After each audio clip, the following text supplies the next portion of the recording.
Okay, it's kind of crazy on what you can find and figure uh, where you're at when you figure some things out or when you find something that's cool.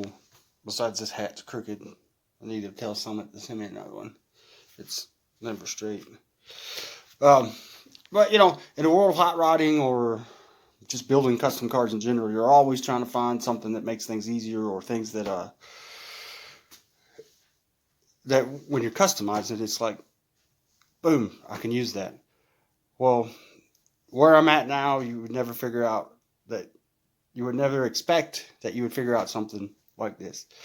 Well, when you're building custom cars and everybody's like, oh, disc brakes, disc brakes, disc brakes. Well, we need a disc brake. I wanted, does somebody make a conversion for this disc brake or for this axle to take disc brakes? But there's always the people that spin in their heads like me that are always looking to find ways to do that on the cheap or something new that's out there that nobody's thought of or I haven't seen yet. So being here where I'm at, I did find that it's crazy because what I found sitting in the dorms out in the hallway, which it was probably ordered for the wrong vehicle or it just didn't work, is that let me turn y'all around here. Here's the actual caliper for a Dodge Journey 2009 and 2010. And what makes this unique is that it has the parking brake built in. And that's what a lot of people, when they're trying to do a disc brake conversion, is on the rear on something that never had it, is I don't have a parking brake. Parking brake. Some states or somewhere that you will fail inspection if you don't have a parking brake. Well, this one has it built right in.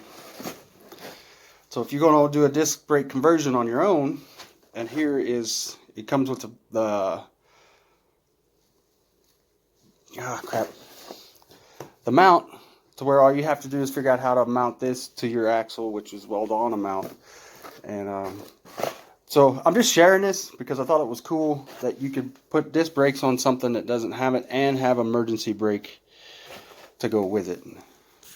And the way that this is made is pretty cool, is that it looks like that the caliper can be left or right. You just swap the bleeder up here and put the line in here, and then you can bleed it.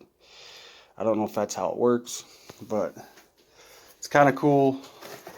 I get the part number is right here. But when I pull it up, it's for 2009, 2010 Dodge Journey. So whether it fits other things, I don't know. But like I said, it was just a cool part. The cool part that it was actually where I found it, and when I looked at it, I knew exactly what I could do with it, which is my son's S10. We can put disc brakes on the axle that's in it if I hadn't already swapped it to an 8.8, which is stronger than the axle that's in it. But if somebody wants to do a disc brake conversion on it, there's an option.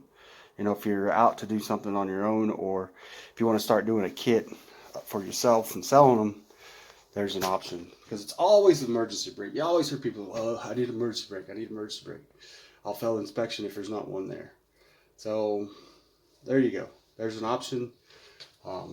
Like, share, and subscribe, and follow me. I'll give some more tech tips when I find them, just randomly laying around Afghanistan. So peace out. Like, share, and subscribe, and comment below.